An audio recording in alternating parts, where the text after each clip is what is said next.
সাংস্কৃতিক তথা শৈক্ষিক নগৰী যোৰহাট চহৰৰ এখনি ঐতিহ্যমণ্ডিত শিক্ষা অনুষ্ঠান 4 নং ৱাৰ্ড প্ৰাইমাৰী স্কুলে এই বৰ্ষৰ অক্টোবৰ মাহৰ 26 আৰু 27 তাৰিখে বিদ্যালয়খনৰ 83তম প্ৰতিষ্ঠা দিৱস ও প্ৰাক্তন শিক্ষাৰ্থী সমাৰোহ উদযাপনৰ আয়োজন কৰিছে।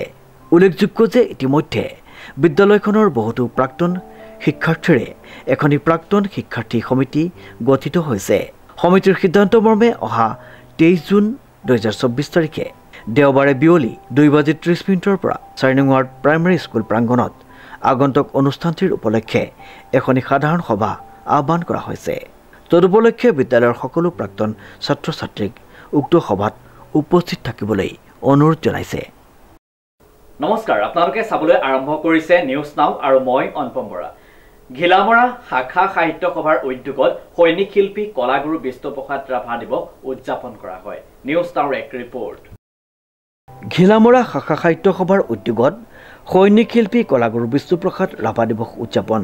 উল্লেখযোগ্য যে সমগ্ৰ ৰাজ্যৰ লগতে ঘিলামৰা উচ্চতৰ মাধ্যমিক বিদ্যালয়ৰ প্ৰেক্ষাগৃহত ঘিলামৰা শাখা সাহিত্য সভাৰ উদ্যোগত আৰু ঘিলামৰা উচ্চতৰ মাধ্যমিক বিদ্যালয়ৰ সহযোগত উদযাপন কৰা হয় এই বৰ্ষৰ কলাগুৰু বিষ্ণুপ্ৰসাদ ৰাভা দিৱস। পুৱা ভাগত ৰূপান্তৰ প্ৰয়াসী মনীষা আজন্ম বিপ্লৱীজনৰ প্ৰতিচ্ছবিত মাল্যাৰ্পণেৰে সশ্ৰদ্ধ প্ৰণিপাত জনোৱাৰ পাছত দুপৰীয়া ঘিলামৰা শাখা সাহিত্য সভাৰ সভাপতি দণ্ডিধৰ গোহাঁইৰ সভাপতিত্বত অনুষ্ঠিত মুকলি সভাত গীত নৃত্য প্ৰদৰ্শন কৰাৰ লগতে কেইবাজনো বক্তাই জনতাৰ প্ৰতিনিধি, হলুৱা সজোৱা বনুৱাৰ প্ৰাণৰ বন্ধু, বৰ্ণ বৈষম্য বিৰোধী অসমৰ সংহতিৰ প্ৰতীক বিষ্ণুপ্ৰসাদ ৰাভাৰ বৰ্ণাঢ্য জীৱন পৰ্যালোচনা কৰাৰ লগতে এনে আপোচহীন আদৰ্শৰে অনুপ্ৰাণিত হ'বলৈ নতুন প্ৰজন্মক আহ্বান জনায়।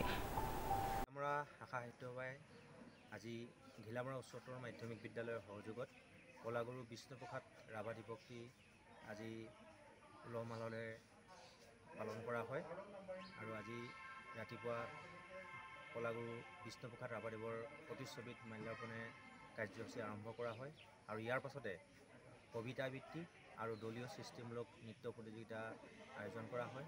ইয়াতে কেইবাখনো বিদ্যালয়ৰ ছাত্ৰ ছাত্ৰীয়ে অংশগ্ৰহণ কৰে আৰু দিনৰ 11 বজাত মুকলি সভাত ঘিলামৰা শাখা সাহিত্য সভাৰ সভাপতি শ্ৰীযুত দণ্ডিধৰ গোহাঁইদেৱে সভাপতিত্ব কৰে আৰু ইয়াত নিৰ্দিষ্ট বক্তা হিচাপে ঘিলামৰা উচ্চতৰ মাধ্যমিক বিদ্যালয়ৰ অৱসৰপ্ৰাপ্ত শিক্ষয়িত্ৰী শ্ৰীযুতা ঠগিতা খাটনিয়াৰ বাইদেৱে অংশগ্ৰহণ কৰে আৰু ঘিলামৰা শাখা সাহিত্য সভাৰ বিভিন্ন কৰ্মকৰ্তাসকলৰ সহযোগত আজি অনুষ্ঠানটি খুব সুন্দৰভাৱে ঢকুৱাখানাৰ পৰা জিন্তু কোচৰ ৰিপৰ্ট, নিউজ নাও।